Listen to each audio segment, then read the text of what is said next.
जय मसीह की। मेरे YouTube channel Hindi Gujarati Bible study में आपका स्वागत है। मेरे चैनल को अभी सब्सक्राइब कर लीजिए। जिस तरह से हमारी गिनती है 1 2 3 4 5 6 7 8 9 10, 1 के बाद ही 2 आता है, 2 के बाद ही 3 आता है, 9 के बाद ही 10 आता है। और उसी तरह से हमारे तराजू भी है, 1 किलो 2 किलो 5 किलो, और हम भी कई चीज़ों को तोलते हैं। परमेश्वर की भी गिनती है, परमेश्वर का भी तराजू। परमेश्वर की गिनती कैसी है, वो क्या गिनते हैं, और परमेश्वर का तराजू क्या है और वो क्या तोलते हैं, वो जानने के लिए इस वीडियो को पूरा देखो। हम वचन की ओर चले। दानियेल भविष्यवक्ता का पुस्तक, उसका 5वां अध्याय और 22 से लेकर 28। दानियेल 5 22 से लेकर 28।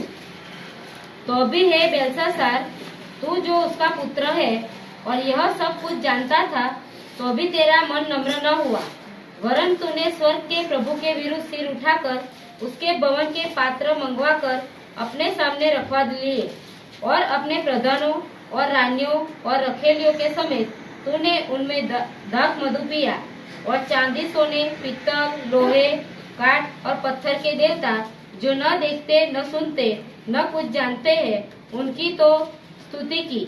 परंतु परमेश्वर जिसके हाथ में तेरा प्राण है और जिसके वश में तेरा सब चलना फिरना है, उसका सम्मान तूने नहीं किया।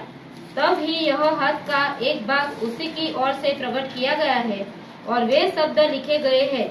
जो शब्द लिखे गए वे ये है, मने मने तकेल और उपरसीन।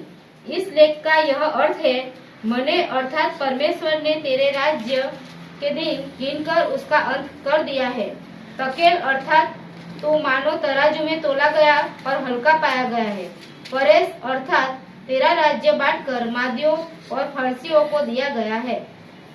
हालेलुया।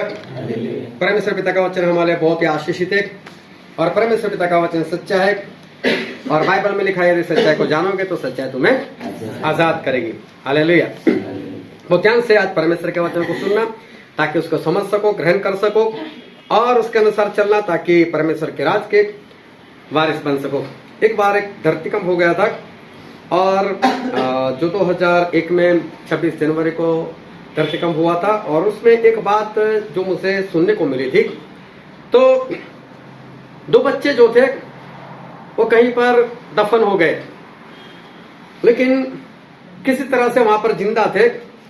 और एक लड़का वो दूसरे लड़के को बोल रहा है कि फिक्र मत कर, बोले मेरे पापा आएंगे, और मेरे पापा आएंगे और हमको यहाँ से निकाल कर लेकर जाएंगे। मालूम नहीं कितने दिन के बाद, 2 दिन के बाद, 4 दिन के बाद, 7 दिन के बाद, मुझे कुछ याद नहीं है, लेकिन जो मैंने सुना था उसके हिसाब से कुछ दिन बीतने के बाद सही में उसके पापा वहां पर गए, और जब वहां से ईंटें पत्थर जो भी होगा सब धीरे धीरे हटाते थे, और तभी अंदर से आवाज आई कि पापा आप आ गए। तो पापा ने आवाज सुनने की, तो मेरे बेटे की आवाज है, बोले हाँ बेटा तू जिंदा है? बोले हाँ मैं हूं, और मेरा मित्र भी है यहाँ पर। और अपने मित्र को बोला, देख मैंने नहीं बोला था कि मेरे पापा आएंगे। उसके पापा उसको जब स्कूल छोड़ने के लिए गए थे, तो उसको बोलकर गए थे, बेटा तुझे लेने के लिए मैं ही आऊंगा।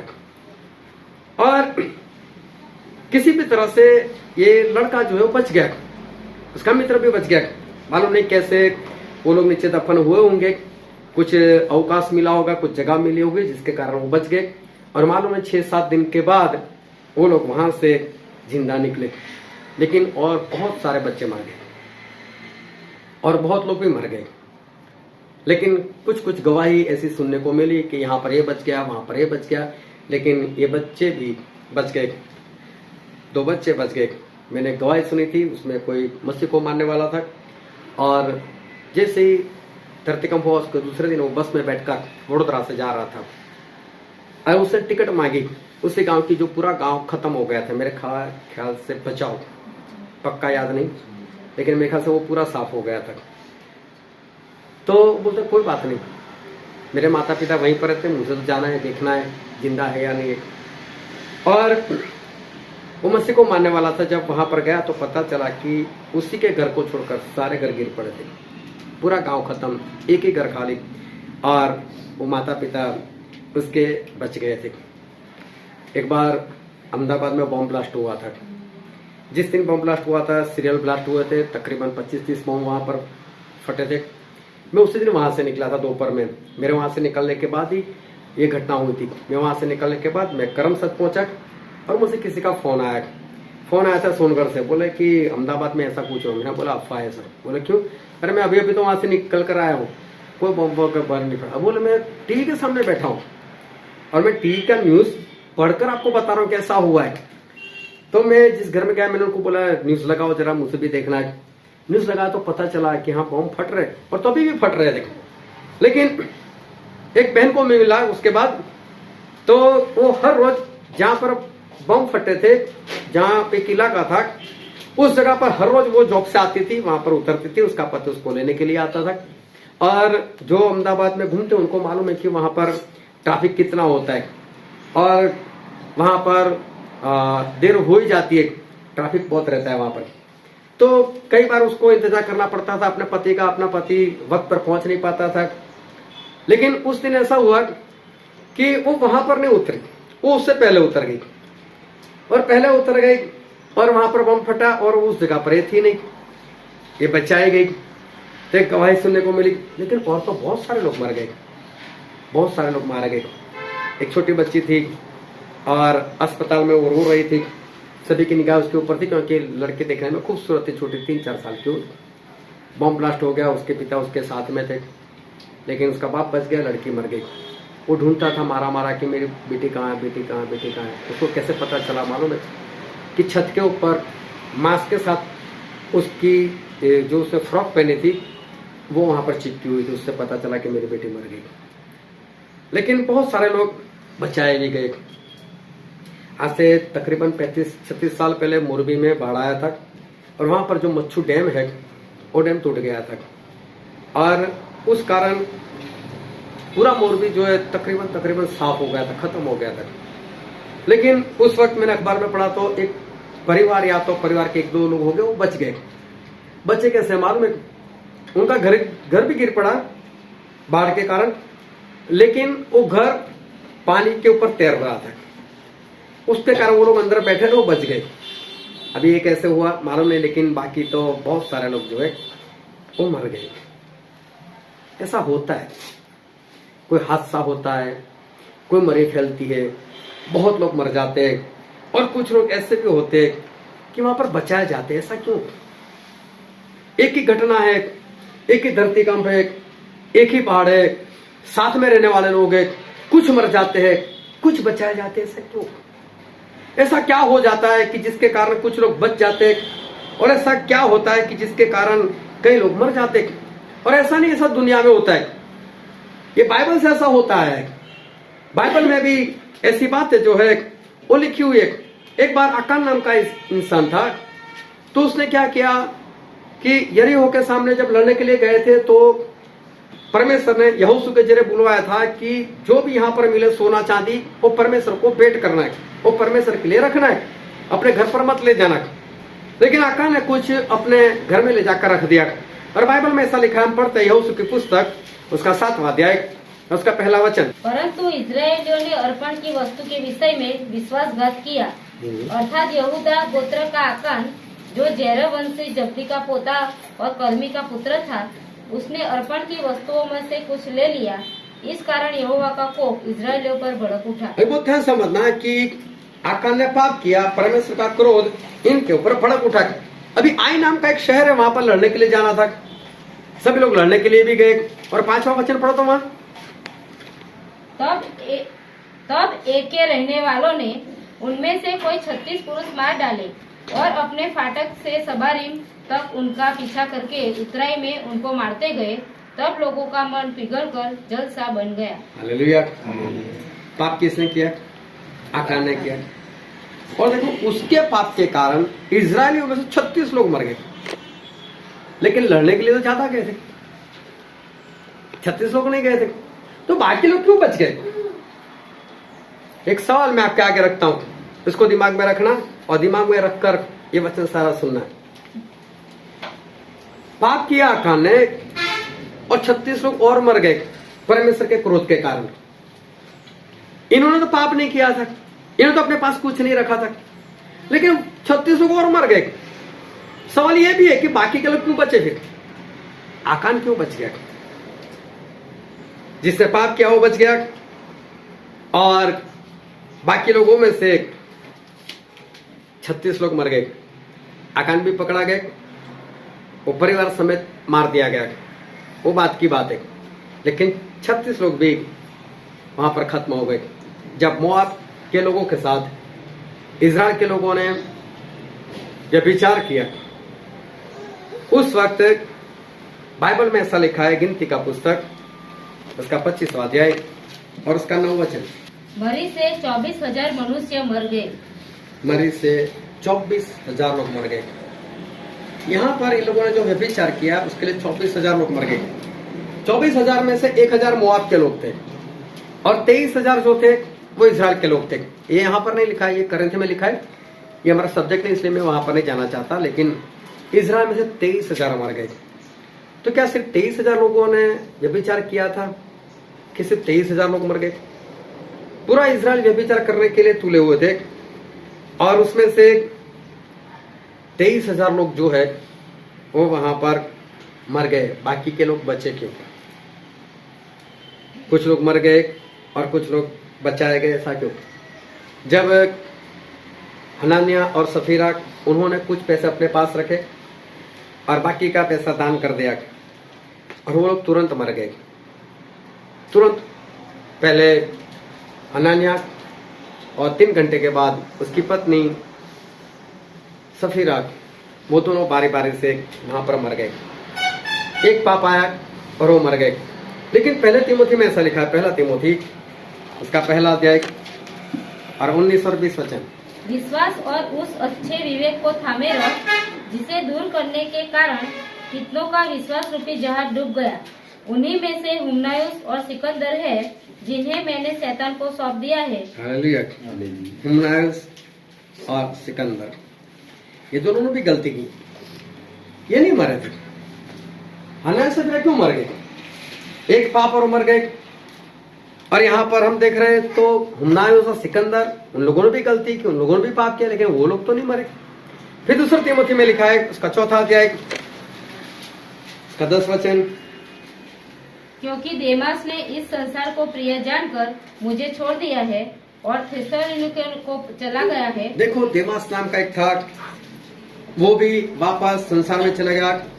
संसार पर प्रेम रखते हुए परमेश्वर को छोड़कर, पौलुस को छोड़कर चला गया। लेकिन वो भी तो नहीं मरा था। समझ लेना, अपने दिमाग में ये बात नोट कर रखना कि कुछ लोग मर जाते, कुछ लोग बच क्यों जाते? एक ही घटना होती है, एक ही पाप के कारण हनानिया और सफीरा तुरंत मर जाते, लेकिन हुमनायुस और सिकंदर जिंदा रहते, उनको परमेश्वर कुछ नहीं होने देते। देमास वो परमेश्वर को छोड़कर चले जाते, वापस संसार से प्रेम करने लग जाते, लेकिन फिर भी वो भी बचाए जाते, उनको भी कुछ नहीं होता। लेकिन हनानिया और सफीरा वो तो मर जाते। ऐसा होने का कारण क्या? क्यों कुछ लोग मर जाते और कुछ लोग बचा जाते? हम इंसान है, हमारी सोच और परमेश्वर की सोच में काफी अंतर है। हम वहां तक पहुंच नहीं पाते, हम परमेश्वर को समझ नहीं पाते कि परमेश्वर ऐसा क्यों हो रहा है। कई बार ऐसे सवाल लेकर लोग मेरे पास आते हैं और मुझे बताते कि ऐसा क्यों होता है, कोई मर जाता है तो कोई नहीं मरता, ऐसा क्यों? और कई बार ऐसा होता है कि किसी के अंदर बहुत सारे पाप गुनाह दिखाई देते हैं, लेकिन फिर भी उसको कुछ भी नहीं होता। तो इसका कारण क्या? इंसान नहीं समझ पाता। लेकिन यशायाह भविष्यवक्ता की पुस्तक में लिखा है, उसका 55, यशायाह उसका चैप्टर 55 उसका वचन 9। क्योंकि मेरी और तुम्हारी गति में और मेरे और तुम्हारे सोच विचारों में आकाश और पृथ्वी का अंतर है। हालेलुया। परमेश्वर क्या हो? तुम्हारे सोच विचार और मेरे सोच विचार में जमीन और आसमान का अंतर है। और आगे क्या लिखा है? जिस प्रकार से वर्षा और हिम आकाश से गिरते हैं और वहाँ यूं ही लौट नहीं जाते, वरन भूमि पर पड़कर उपज उपजाते हैं, जिससे बोने वाले को बीज और खाने वाले को रोटी मिलती है। और ध्यान समझना कि परमेश्वर और इंसान दोनों में बहुत अंतर है। जैसे जमीन और आसमान में अंतर है, उसी तरह से हमारे विचार और परमेश्वर के विचार में जमीन और आत्मा का अंतर है। हम परमेश्वर को समझ नहीं पाते। फिर बाइबल में लिखा है रोमिया उसका 11वां अध्याय और 33 और 34 वचन। आहा, परमेश्वर का धन और बुद्धि और ज्ञान क्या ही गंभीर है। उसके विचार कैसे अथाह और उसके मार्ग कैसे अगम है। यहाँ पर लिखा है कि परमेश्वर का ज्ञान, परमेश्वर की समझ कितने गहरे है बोले। और जब पौलुस लिखता है तो पौलुस बोलते आहा, अंदर से आवाज निकल जाती है, बोले इसको तो कोई समझ नहीं पाता। फिर क्या लिखा है? प्रभु की बुद्धि को किसने जाना, परमेश्वर की बुद्धि को किसने जाना, या उसका मंत्री कौन हुआ, या उसका मंत्री कौन हुआ। कौन परमेश्वर को समझाए, परमेश्वर अभी आप ऐसा करो ऐसा करो, परमेश्वर मैं आपका सब काम याद रखता हूँ, और परमेश्वर अभी आपको ये करना है, अभी आपको वो करना है। हालेलुया। बोले परमेश्वर का काउंसलर कोई नहीं, परमेश्वर का मंत्री कोई नहीं। एक विधवा 2 दमड़ी डालती है और इंसान सोचता है बस इतना ना, और परमेश्वर इतना ज्यादा, कितना फर्क है। क्योंकि लोग क्या देखते हैं, डालते कितना, और परमेश्वर क्या देखते, ले कितने जाते। ये हमारे परमेश्वर और इंसान दोनों के बीच की बात है। आसमान और जमीन का अंतर है। लोग कहते इकट्ठा करो, बचत करो तो बढ़ता जाएगा, बचत करो तो बढ़ता जाएगा, लेकिन परमेश्वर कुछ और बोलते हैं। लूका उसका 6 अध्याय उसका 38 वचन। दिया करो तो तुम्हें भी दिया जाएगा। हालेलुया। दिया करो तो दिया जाएगा। लोगों की सोच क्या है, इकट्ठा करो तो बढ़ेगा, और परमेश्वर कैसे, दो तो बढ़ेगा, दोगे तो मैं भी और दूंगा। समझदार कि हमारे विचार और परमेश्वर के विचार, हमारी समझ और परमेश्वर की समझ में आसमान और जमीन का अंतर है। लेकिन ये हमारा सब्जेक्ट नहीं है। कुछ लोग बच जाते हैं और कुछ लोग मर जाते हैं, एक ही घटना होती है। उसका कारण क्या है? जबकि बाइबल में तो ऐसा लिखा है, उत्पत्ति उसका अध्याय 6 और वचन 3। तब यहोवा ने कहा, मेरा आत्मा मनुष्य से सदा विवाद करता न रहेगा, क्योंकि मनुष्य भी शरीर ही है। उसकी आयु 120 वर्ष की होगी। हालेलुया। इंसान की आयु कितनी? 120। किसने बोला? परमेश्वर ने बोला। कितनी आयु है? 120 साल परमेश्वर ने तय की। फिर अय्यूब की पुस्तक में लिखा है, अय्यूब का पुस्तक उसका 14 अध्याय उसका 5वां वचन। मनुष्य के दिन नियुक्त किए गए हैं और उसके महीनों की गिनती तेरे पास लिखी है। हाँ, परमेश्वर ने गिनती लिख कर रखी कि इंसान कितना जिया। तो कितनी गिनती लिखी है परमेश्वर ने? और तूने उसके परमेश्वर ने कितनी गिनती लिखी है? 120 साल की। परमेश्वर की गिनती 120 साल की। बोले तेरे पुस्तक में आपने तो लिख कर रखा है, तो परमेश्वर लिख कर रखा है कि गिनती कितनी है? 120 साल की। फिर भजन संहिता में लिखा है उसका 139 16 वचन। तेरी आंखों ने मेरे बेडोल तत्व को देखा, और मेरे सब अंग जो दिन दिन बनते जाते थे, वे रचे जाने से पहले तेरी पुस्तक में लिखे हुए थे। हालेलुया। हमारे दिन कितने हैं वो परमेश्वर की पुस्तक में पहले से लिखे गए। तो हमारी आयु कितनी है? हालेलुया। कितनी? सभी के लिए सेम है। पर ऐसा होता है? ऐसा होता नहीं है कि सभी लोग 120 साल तक जिंदा रहे। क्या परमेश्वर को गिनती नहीं आती? क्या परमेश्वर सही से गिन नहीं सकते कि कभी कोई 70 साल में मर जाता है, कोई 80 साल में मर जाता है, तो कोई 50 में मर जाता है, कोई तो 2 साल में मर जाता है, कोई तो पैदा होने के कुछ घंटे में मर जाता है। क्या परमेश्वर को गिनती समझ नहीं आती? जबकि उन्होंने हमारी आयु, सभी की आयु 120 साल के लिए की है। क्या परमेश्वर समझ नहीं पाते? सभी लोग एक समान क्यों नहीं जीवन जीते? क्यों सभी की आयु 120 साल की नहीं रहती? क्योंकि बाइबल में लिखा है उत्पत्ति का पुस्तक उसका 15 अध्याय उसका 16 वचन। और वे चौथी पीढ़ी में यहाँ फिर आएंगे। वो चौथी पीढ़ी में मतलब इस्राएल लोग 400 साल तक गुलाम बनेंगे और चौथी पीढ़ी में वापस आएंगे। क्योंकि अब तक बहुत ध्यान से समझना, क्योंकि अब तक अमोरियों का अधर्म पूरा नहीं हुआ है। अमोरियों का अधर्म पूरा नहीं हुआ है। परमेश्वर ने अब्राहम को ऐसा बोला था, अब्राहम तेरी अंश गुलाम बना दी जाएगी, क्योंकि जहां पर मैं उनको रखना चाहता हूं वो कनान देश, कनान के वासियों, उनका पाप अभी इतना नहीं बढ़ा कि मैं उनको खत्म कर दूं। ध्यान से समझना इस बात को, हमने ऊपर नीचे पढ़ाया नहीं। अभी तक उनका पाप पूरा नहीं हुआ, मतलब परमेश्वर कोई गिनती कर रहे पापों की कि जब तक वो पाप पूरे नहीं होंगे मैं उनको खत्म नहीं कर सकता, और इसलिए मुझे इनको गुलाम बनाना पड़ेगा 400 साल तक। वो जब वहां से निकल कर आएंगे तब मैं इनको यहां पर बसाऊंगा, क्योंकि अभी तक इनके पाप जो है वो पूरे नहीं हुए। इस वक्त तो अभी तक वो इसहाक पैदा भी नहीं हुए थे, ये तो उसके पहले की बात है।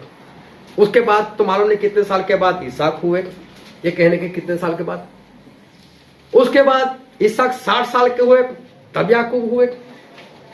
फिर याकूब को 12 बेटे हुए, फिर उसमें से यूसुफ 30 साल के हो गए तब मिस्र को पहुंचे, वहां पर वो प्रधानमंत्री बनाए गए।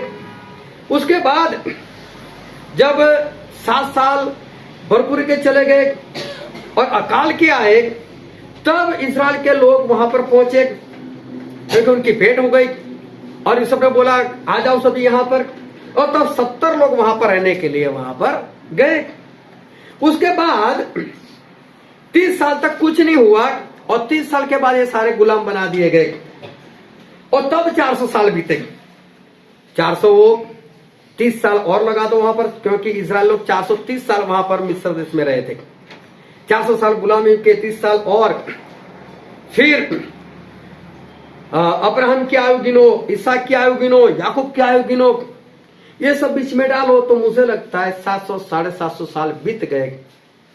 उसके बाद परमेश्वर उनको विश्राम के देश में लाने के लिए निकले, फिर भी रास्ते में 40 साल तो और बीत गए, मतलब मुझे लगता है 800 साल जैसे हो गए होंगे। परमेश्वर ने बोला था कि अभी इनका अधर्म भरा नहीं, पूरा नहीं हुआ। मगर परमेश्वर को गिनती चल रही थी, ये गिनती मेरी खत्म हो जाएगी, बाद में मैं इनको मारूंगा, बाद में मैं इनको यहां से मार कर भगा दूंगा, उनका नाश कर दूंगा। अरे उसको बोला था किसी को भी मत छोड़ना, सभी को खत्म कर दिया। क्यों सभी लोग एक समान आयु नहीं जीवन जीते? परमेश्वर को गिनती करते हैं। हालेलुया। वो गिनती हमारी समझ से बाहर है, लेकिन परमेश्वर वो गिनती करते हैं। और आज हम एक गिनती सीखने वाले कि परमेश्वर कैसे गिनती करते हैं। फिर बाइबल में लिखा है उत्पत्ति का पुस्तक उसका 18 अध्याय और उसका 20 और 21 वचन। फिर यहोवा ने कहा, सदोम और अमोरा की चिल्लाहट बढ़ गई है और उनका पाप बहुत भारी हो गया है, इसीलिए मैं उतर कर देखूंगा कि उसकी जैसी चिल्लाहट मेरे कान तक पहुंची है। उन्होंने ठीक वैसा ही काम किया है कि नहीं, और न किया हो तो मैं उसे जान लूंगा। हालेलुया। परमेश्वर आए और अब्राहम को ऐसा बोला, अब्राहम सदोम और अमोरा का पाप बहुत बढ़ गया है, इसलिए मैं यहाँ पर आया हूँ और मैं देखूंगा सही में ऐसा है कि नहीं। और सदोम अमोरा तो उसी खत्म हो गए, उसी दिन खत्म कर दे।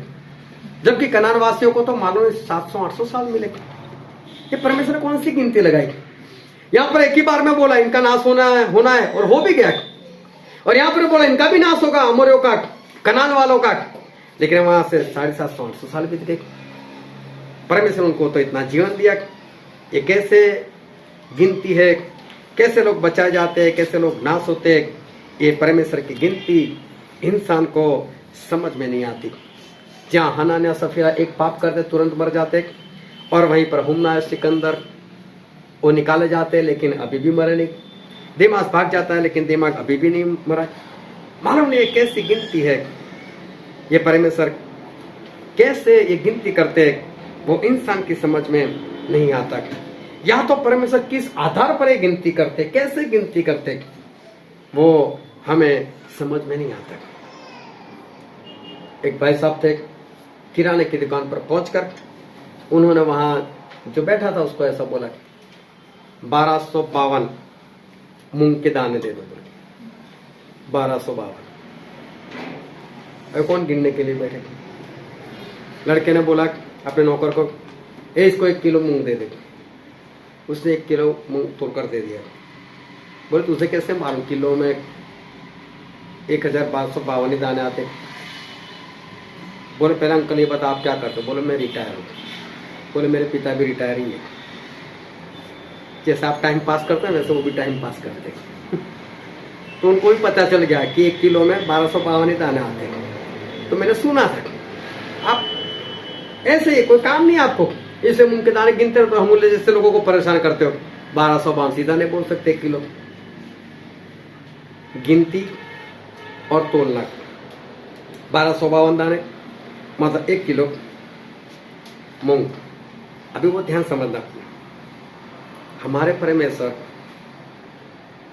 वो कैसे करते हैं और कैसे गिनती करते हैं, और हमारे परमेश्वर क्या करते हैं। एक वचन हम पढ़ते हैं, यशायाह भविष्यवक्ता का पुस्तक, उसका 40वां अध्याय, उसका 12 वचन। किसने महासागर को चुल्लू से मापा और किसके बित्ते से आकाश का नाप हुआ। किसने पृथ्वी की मिट्टी को नपुए में भरा और पहाड़ों को तराजू में और पहाड़ियों को कांटे में तोला है। हालेलुया। किसने पहाड़ों को तराजू में तोला है? ये कौन है? हमारे परमेश्वर। हमारे परमेश्वर भी कुछ तोलते हैं, और हमारे परमेश्वर पहाड़ों को तोलते हैं। उनका वेट मालूम है उनको। और परमेश्वर, और कौन कौन सी चीज है जिसको हमारे परमेश्वर तोलते हैं। आज बहुत ध्यान से समझना कि परमेश्वर आपको कुछ बताना चाहते हैं। परमेश्वर और कौन सी चीज है जिसको तोलते हैं। और अय्यूब के पुस्तक में लिखा है, अय्यूब का पुस्तक, उसका 31वां अध्याय, भजन संहिता से पहले, अय्यूब 31:6। तो मैं धर्म के तराजू में तोला जाऊं। मैं धर्म के तराजू में तोला जाऊं। धर्म मतलब आज्ञाकारी। हालेलुया। एक तो हमारे परमेश्वर आज्ञाकारी को भी तोलते हैं। हालेलुया। ध्यान से समझते रहना, बात थोड़ी भारी है लेकिन दिमाग में आ गई तो जीवन जीना आसान हो जाएगा। हमारे परमेश्वर हमारी आज्ञाकारी को भी तोलते हैं। फिर पहला शमूएल में लिखा है, पहला शमूएल उसका 2 अध्याय, उसका 3 वचन। खुलकर अहंकार की और बातें मत करो और अंधेर की बातें तुम्हारे मुंह से न निकले, क्योंकि यहोवा ज्ञानी है, ज्ञानीश्वर है और कामों का तोलने वाला है। वो कामों का तोलने वाला है। हालेलुया। हमारे परमेश्वर आज्ञाकारी तोलते हैं। हमारे परमेश्वर हमारे कामों को भी तोलते हैं। समझ में आ रही बात? हमारे परमेश्वर क्या तोलते हैं?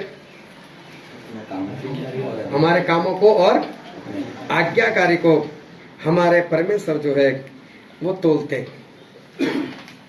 वो तोलकर गिनती कर लेते। हमारे कामों की गिनती, हमारे पापों की गिनती, हमारे आज्ञाकारी की गिनती हमारे परमेश्वर तोलकर वो गिनती कर लेते। पाप जो होते हैं वो भारी भी होते हैं और हल्के भी होते हैं। पाप सिर्फ पाप नहीं है, लेकिन पाप भारी भी होते हैं और हल्के भी होते हैं। पढ़ो तो भजन संहिता उसका 38 उसका 4 वचन। क्योंकि मेरे अधर्म के कामों में मेरा सिर डूब गया और वे भारी बोझ के समान मेरे सहने से बाहर हो गए हैं।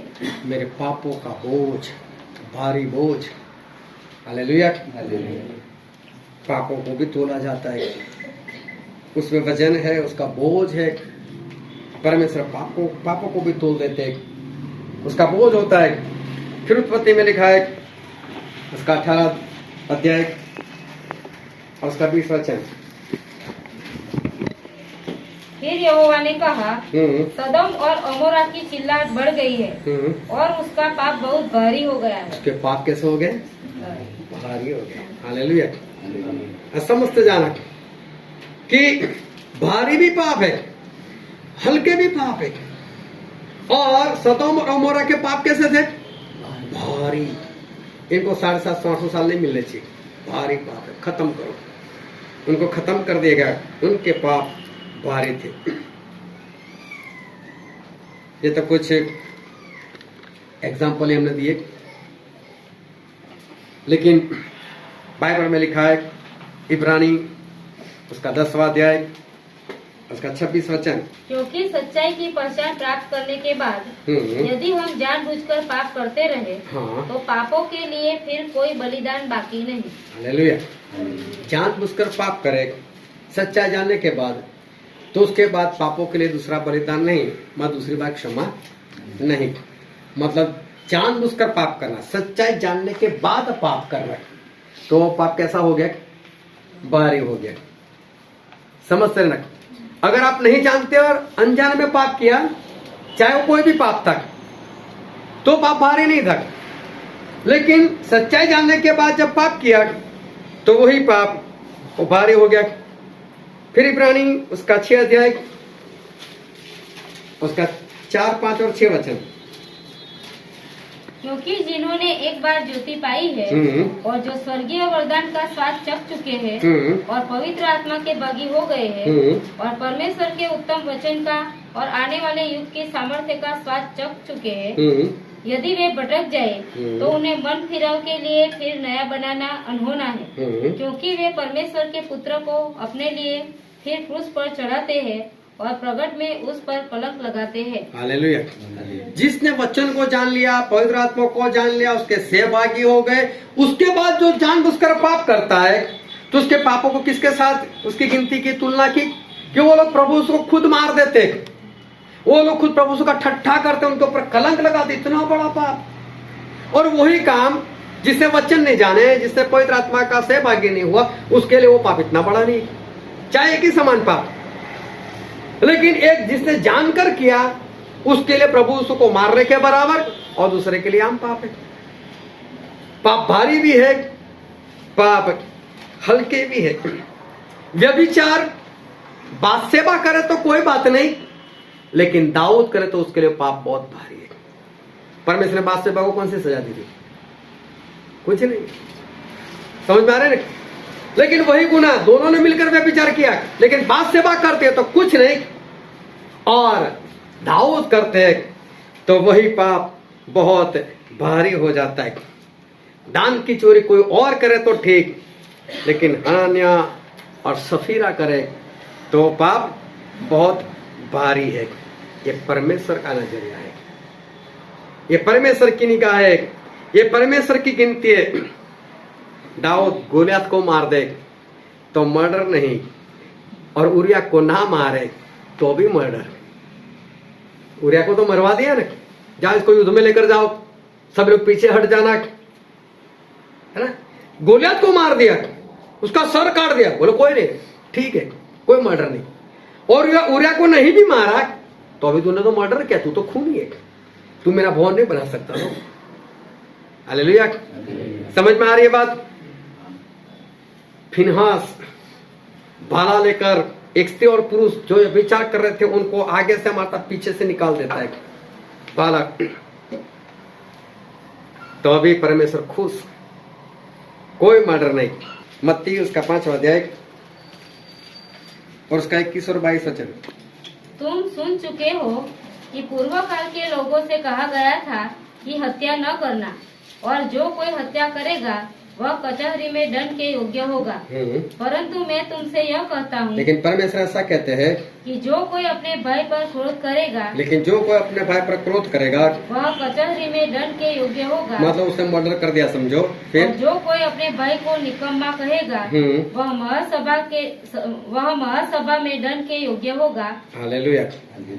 फिनहास अगर किसी को भाला मार दे तो भी मर्डर नहीं, और अगर कोई इंसान अपने भाई को निकम्मा भी बोल दे और उसके ऊपर गलत रीति से क्रोध भी कर दे तो भी वो खूनी। ये देखो परमेश्वर का नाप दंड, परमेश्वर किस तरह से नापते हमको पता नहीं चलता। परमेश्वर किस तरह से पाप को तोलते, वो किस तरह से गिनती करते वो हमको नहीं मालूम। जो हमने पढ़ा था उत्पत्ति उसका 15 अध्याय उसका 16 वचन, परमेश्वर बोलते अभी तक अमोरियों का पाप जो है, अधर्म जो है वो अभी पूरा नहीं हुआ। गुजराती में लिखा है कि अमोरियों का पाप का घड़ा अभी तक नहीं भरा, मतलब अभी उसका वजन इतना ही नहीं बढ़ा, वो उसके काम जो है अभी तक वो पूरे नहीं हुए। तो परमेश्वर किस तरह से तोलते, जबकि परमेश्वर ने सदोम और अमोरा के बारे में बोला इनके पाप भारी है, खत्म कर दो आज ही, उनको 700 से 800 साल मिले, लेकिन यहाँ पर इनको तो कुछ भी नहीं मिला। ये परमेश्वर किस तरह से तोलते हैं, परमेश्वर किस तरह से गिनती करते हैं। क्यों लोग 1 साल में मर जाता है, क्यों कोई 50 साल में मर जाता है, क्यों कोई 70-80 साल में भी नहीं मरता। इसका कारण क्या है? एक ही जगह पर धरती कम होता है, कुछ लोग मर जाते हैं, कुछ लोग बचाए क्यों जाते हैं। कहीं पर बाढ़ आ जाती है तो कुछ लोग मरते हैं, लेकिन कुछ लोग बचाए क्यों जाते हैं। क्यों ऐसा होता है? सभी लोग क्यों नहीं मरते? उसके पीछे कारण क्या? या तो सभी लोग बचाए क्यों नहीं जाते, उसके पीछे कारण क्या? एक बार शेर और सुअर दोनों आमने सामने आ गए।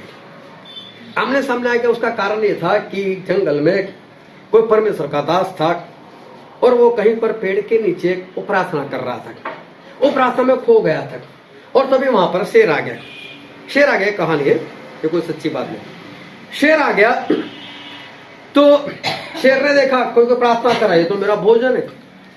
वो तो खुश हो गया, अपनी जबान फेरने लगा, अपने होठों के ऊपर उसको मुंह में पानी आ गया। और तभी वहां से एक सुअर आया, जंगली सुअर जिसको आगे दांत होता है। वो जंगली सुअर आएगा, उसे देखा कि कोई प्रार्थना कर रहा है और शेर उसको मारने की सोच रहा है। जैसे ही शेर ने जंप लगाया उस सेवक को मारने के लिए, तो यहां से सुअर ने भी जंप लगाया और उसने शेर के ऊपर डाई लगा दी, उसको मारा। अभी कहां सुअर और कहां शेर, लेकिन सुअर भी पीछे पड़ गया, इधर शेर भी, वो तो प्रार्थना कर रहा है और इधर ये दोनों आपस में लड़ाई कर रहे हैं।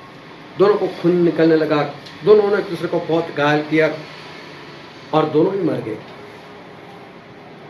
दोनों ही सिंहासन के सामने। शेर को बोला नरक में जाओ और सुअर को बोला स्वर्ग में आओ, जबकि दोनों ने लड़ाई की, दोनों ने एक ही समान काम किया है, दोनों का एक ही काम, लेकिन एक स्वर्ग में क्यों, एक नरक में क्यों? इस काम के पीछे का मकसद, हालेलुया, एक बचाने के लिए लड़ रहा था किसी को, एक किसी को मारने के लिए लड़ रहा था। परमेश्वर किस तरह से नापते हैं, उन लोगों को समझ में नहीं आता ऐसा क्यों हुआ, लोगों को समझ में नहीं आता। लेकिन परमेश्वर वो कारण देखकर, वो वक्त देखकर, वो परिस्थिति देखकर, वो इंसान को देखकर वो तोलते हैं कि किसका पाप कितना भारी है और किसका पाप कितना हल्का है। जो वचन आज हमने पढ़ा था दानियेल भविष्यवक्ता का पुस्तक, इसका 5वां अध्याय 22 से लेकर 28 वचन जो हमने पढ़े थे, वहां पर घटना कुछ ऐसी हुई थी जो मैं बताता हूं कि नबूकदनेस्सर नाम का राजा था और नबूकदनेस्सर राजा के जीवन में काफी कठिनाई आ गई और उनको परमेश्वर ने अपनी ताकत दिखाई, अपनी पहचान करवाई। सबसे पहले उनको एक सपना आया, कोई मतलब नहीं बता पाया, तो दानियेल ने सपना भी बताया और मतलब भी बताया, उसी के अनुसार होने भी लगा। उसके बाद नबूकद ने एक बड़ी मूर्ति बनाई, सभी को बोला इसकी पूजा करनी, जो नहीं करेगा उसको आग की भट्टी में डाल दिया जाएगा। तब शद्रक, मिशक और अबेदनगो पकड़े गए, उनको आग की भट्टी में डाल दिया, लेकिन परमेश्वर ने उनको छुड़ा लिया, परमेश्वर ने उनको आग में मरने नहीं दिया, उनको बचा लिया। नबूकदनेस्सर ने यह भी अनुभव किया। उस वक्त नबूकदनेस्सर का जो लड़का है बेलशास्सर, वही सब कुछ देख रहा है, उसको मालूम है कि मेरे राज में मेरे पापा के साथ ऐसा कुछ हो रहा है। उसको पता चल गया दानियेल है, दानियेल का परमेश्वर है वही सच्चा परमेश्वर, शद्रक, मिशक, अबेदनगो का परमेश्वर वही सच्चा परमेश्वर है, उनको आग से बचा ले। सब कुछ ये लड़का जो है बेलशास्सर है वो सब कुछ देख रहा है। उसके बाद नबूकदनेस्सर को एक सपना और आ गया, एक सपना और आया, तो उसके हिसाब से उसको 7 साल वो जंगल में जाना पड़ा, पशु के समान रहना पड़ा, घास खाना पड़ा, वो सब कुछ हो गया उसके साथ। जैसा ही दानियेल ने उस सपने का अर्थ बताया था, मतलब बताया था, वैसे ही घटना ये नबूकदनेस्सर के साथ हो गई और ये सारी बातें जो बेलशास्सर ने देखी। उसके बाद ये नबूकदनेस्सर तो मर गए और बेलशास्सर के हाथ में ये राजा आया। बेलशास्सर के हाथ में जैसे ही राजा, वो सब कुछ जानता था कि परमेश्वर कौन है, फिर भी उसने पार्टी रखी। पार्टी में अपनी पत्नियों को और जो ऐसे ही शादी किए बिना उनके साथ रहती थी उनको, अपने रिश्तेदारों को, मित्रों को, सभी लोगों को पार्टी करने के लिए बुलाया और पार्टी करने के लिए बुलाया और उससे बोला कि हम शराब पीते, लेकिन शराब कौन से बर्तनों में? तो बोले जो मेरा पिता सुलेमान के भवन से जो कुछ लेकर आए, जो परमेश्वर के पवित्र वस्तु है, बोले वही सोने के प्याले के अंदर हम तो शराब पिएंगे। जबकि उसको मालूम था कि वही परमेश्वर सच है। वो दानियेल को जानते हैं, दानियेल अभी भी उनके राज में है, अभी भी उनकी ड्यूटी चालू है। वो शद्रक, मिशक, अबेदनगो को जानते हैं, उनके परमेश्वर को जानते हैं। उनको ये भी मालूम है कि मेरे पिता के साथ क्या क्या हो गया था, सब कुछ बेलशास्सर जानते हैं। और फिर भी बेलशास्सर जो है वो ऐसा अधर्म का काम करते हैं और ऐसे सोने के प्याले जो परमेश्वर के लिए पवित्र थे उनके अंदर शराब डाला और सभी लोगों ने ये शराब पिया। और जैसे ही शराब पिया सभी लोग नशे में थे और एक हाथ आया। हाथ सिर्फ इतना था, यहां से कटा हुआ एक हाथ दिखाई दिया और ऐसे दीवार के ऊपर कुछ लिखने लगा। जो लिखा वो कौन सी लैंग्वेज में था वहां पर इकट्ठे किसी को वो पता नहीं चला, लेकिन लिखा हुआ था मैंने तकेल उफारसिन। ये बात वहां पर लिखी हुई थी, लेकिन किसी को नहीं पता चला ये कौन सी लैंग्वेज है और क्या लिखा है।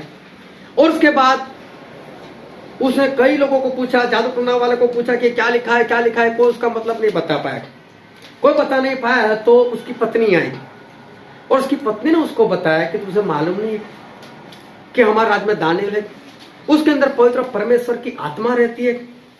आज तक तेरे बाप के घराने में वही काम कर रहा था, उसको तूने बुला, उसको बुला। और उसको बुलाया गया। दानिएल वहां पर पूरा क्रोध में आए। दानिएल ने पढ़ लिया, बोले दानिएल मैं तुझे बहुत सारे भेंट दूंगा, सोने की चैन दूंगा, ये दूंगा वो दूंगा, लेकिन तू मुझसे अर्थ बता।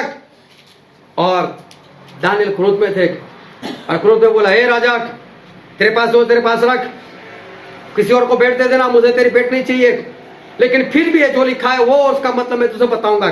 लेकिन पहले उसको पूरा डाटा, सारी बात उसको याद दिलाई। तेरे बाप के साथ क्या क्या हुआ तुझे मालूम नहीं था, तू देखा नहीं था तेरे बाप की हालत क्या हो गई थी, तेरे बाप परमेश्वर के विरोध में गए तो उसके साथ क्या हुआ, तू सब कुछ जानता था, फिर भी तूने ये काम किया। फिर भी तूने परमेश्वर के पात्र में जो पवित्र थे उसमें तूने शराब पिया, इन लोगों को पार्टी दी और यहां पर तू ये काम कर रहा है। और इसलिए ये परमेश्वर की ओर से इस त्योहार पर लिखा गया है।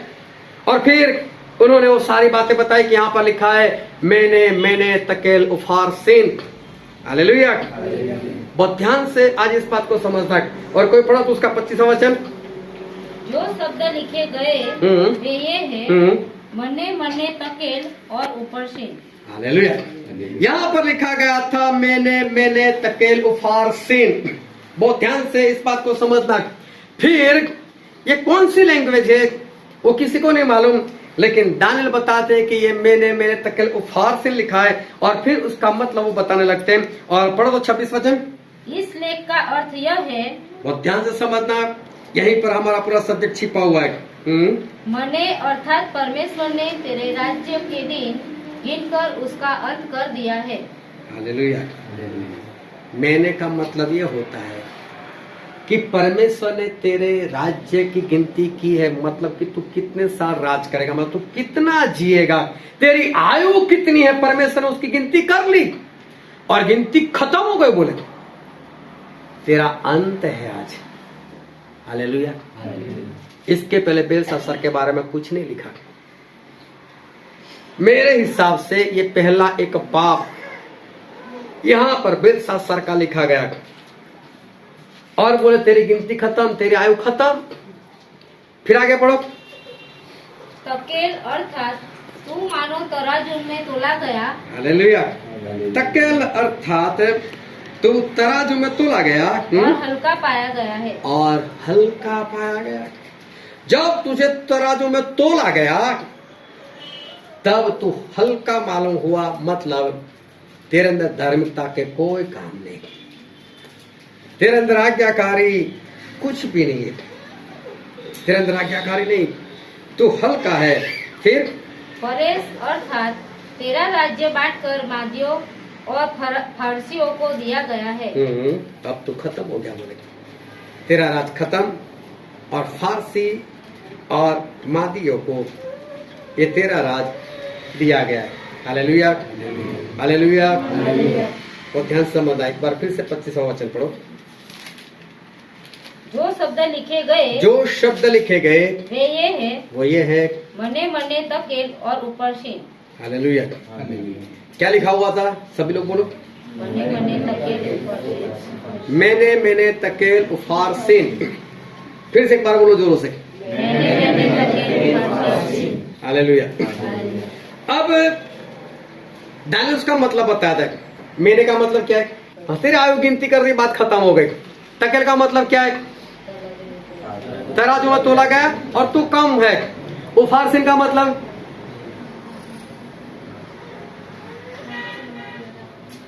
उफारसिन का मतलब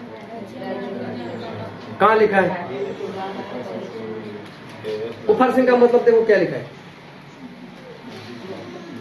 हैं? कहाँ गया उफारसिन?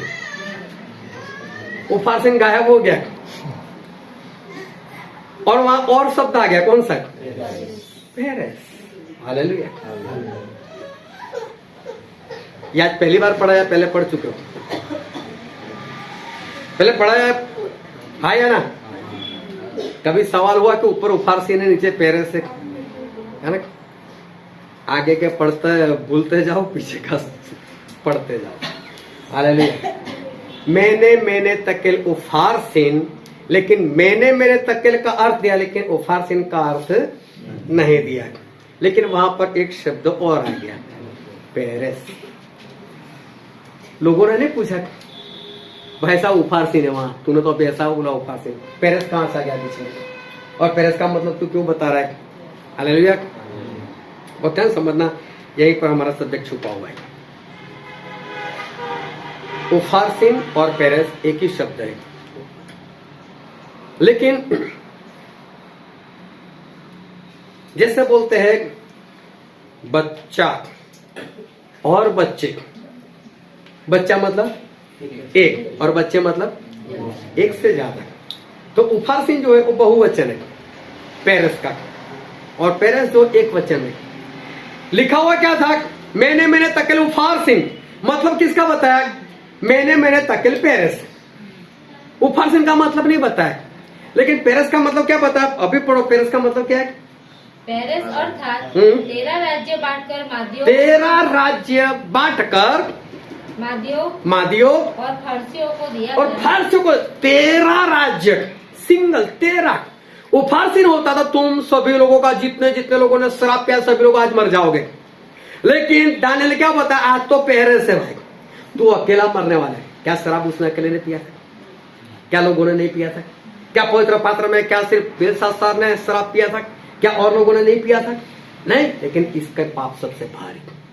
तू जानता था, तेरे बाप के साथ ऐसा हुआ था, तू परमेश्वर को जानता था, इसलिए यही पाप तेरे लिए भारी। तू आज मरेगा, ये सभी तो क्षमा कर दिए जाएंगे, ये सभी लोग आज बचने वाले, लेकिन तू मरेगा। इसलिए बोला उफारसिन नहीं, लेकिन पेरेस। बहुवचन है, सब नहीं मरेंगे, सभी ने एक ही गुनाह किया। हालेलुया। बातशेबा ने भी वही गुनाह किया जो दाऊद ने किया, लेकिन दाऊद को सजा, लेकिन बातशेबा को नहीं। हालेलुया। क्यों? बेलशास्सर का पाप भारी। क्यों बेलशास्सर को मौत? इसका कारण क्या था? वो परमेश्वर को जानता था। उसने अपने बाप के जीवन में परमेश्वर का काम देखा था। उसने सब कुछ देखा था। मेरे पाप पशु के समान कैसे घास खाता 7-7 साल। क्या उसने हर रोज नहीं देखा होगा अपने बाप को? जब किसी का बाप बीमार होता है, क्या उसका बच्चा अस्पताल में देखने के लिए नहीं आता? अरे वहां बैठा रहता है, सेवा करता है उसकी। क्या बेलशास्सर ने नहीं की होगी सेवा? क्या बेलशास्सर वहां पर नहीं गए होंगे? क्या उन्होंने सब कुछ देखा नहीं था? ये जानकर इसने पाप किया, इसलिए इसके पाप भारी। हालेलुया। तो बेलशास्सर और यहां बैठे सभी लोगों को कौन सा अंतर है? सभी लोग भी परमेश्वर को जानते हैं, वचन को जानते हैं, पवित्र आत्मा को जानते हैं। तो अभी जो भी पाप करो कैसे होंगे? उसका वजन कैसा होगा? तो गिनती भी कैसी होगी? 750-800 साल में मिलेंगे। बात खत्म है। हालेलुया। बात खत्म है। कई बार लोग सवाल, वो इतना पाप करता है, इतना झूठ बोलता है, ऐसा करता है वो, और हम थोड़ा कुछ करते और हम पर सिर्फ दंड आ जाता है। तू जानकर करता है, वो बिना जाने करता है। इसलिए परमेश्वर की गिनती अलग है। यहाँ जितने भी लोग बैठे ना, आप सभी के लिए परमेश्वर की गिनती अलग है। आप जो काम करते हो वही पाप अगर बाहर कोई करेगा ना, उसको पूछने होगा, उसकी गिनती तो अभी परमेश्वर भी खींचने वाले।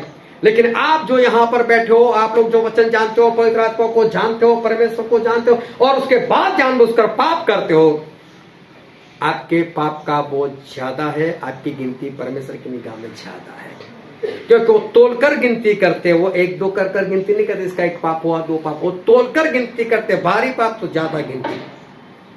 इसलिए आयु तो लिखी 120 साल की, नहीं इसका तो पाप ही ऐसा था, 70 साल जैसा पाप था। 50 साल में खत्म कर दो इसको, 50 साल में खत्म। इसकी तो आयु नहीं थी, मर कैसे गया? लेकिन परमेश्वर ने गिनती की थी, तोलकर गिनती की थी। हालेलुया। हम सभी लोग परमेश्वर को जानते हैं और इसलिए अब जो भी गुनाह करोगे ना वो बहुत भारी होगा। और इसलिए चेतावनी को याद रखना कि कोई मरने वाला है, कोई बिस्तर पर जाने वाला, उसको भूलना नहीं। लेकिन ऐसा ना होने देना वो हमारे हाथ में है। अगर सच्चाई से चलोगे, बेलशास्सर के समान नहीं करोगे, लेकिन अपने आप को सुधार लोगे, तब बचाए जाओगे। अगर हम उन्होंने अपने आप को सुधार लिया होता तो परमेश्वर इस्राएल लोगों के लिए कुछ और करते। जिस तरह से निनवा के लोगों ने पश्चाताप कर लिया तो बचाए गए। पाप तो उनके भी खत्म हो चुके थे, लेकिन 40 दिन बाकी रह गए। 40 दिन में उन्होंने पापों की गिनती वापस कम कर दी। कुछ ऐसा करो ताकि परमेश्वर की गिनती उल्टी हो जाए, पाप हल्के हो जाए, धार्मिकता बढ़ जाए, उसका बोझ बढ़ जाए और परमेश्वर बोले मेरा इंसान धार्मिक है, ये धर्मी है, आज्ञाकारी करता है, और हम लोग बचाए जाए, क्योंकि बहुत जल्द परमेश्वर हमको लेने के लिए आने वाले हैं। हालेलुया। आओ हम सभी लोग अपने आप को बंद करें, अपने मस्तकों को परमेश्वर के आगे झुकाएं। मेरे प्रियो, ये वक्त है कि हम अपने आप को जांचें, हम अपने आप को परखें। उस बेलशास्सर की जगह अपने आप को रखो और सोचो कि मैं भी तो परमेश्वर को जानता हूँ, मैंने भी तो परमेश्वर के वचन को माना है, मैंने भी पवित्र आत्मा का अनुभव किया है। जानबूझकर जो पाप होते हैं उसका बोझ परमेश्वर की निगाह में जाता है। उसकी आयु परमेश्वर बहुत जल्दी ज्यादा जल्दी खत्म कर देते हैं। ये परमेश्वर की गिनती है, ये परमेश्वर की समझ है जो इंसान नहीं समझ पाता। लेकिन आज परमेश्वर हमको समझ दिए कि हम परमेश्वर की गिनती समझ सके, क्योंकि मूसा यही कहते कि परमेश्वर हमारी आयु किस तरह से गिनी हो हमको सिखाओ। मेरे प्रिय, आज सीखो। जानबूझकर जब हम पाप करते हैं तब हम बड़ी गलती करते हैं, ज्यादा साल हमारे आयु से खत्म हो जाते हैं। और इसलिए आज से ऐसा जीवन जियो ताकि बचाए जाओ और स्वर्गराज के वारिस बन सको। ये वचन समझने के लिए, ग्रहण करने के लिए, उसके अनुसार चलने के लिए प्रभु की कृपा हम सभी पर होने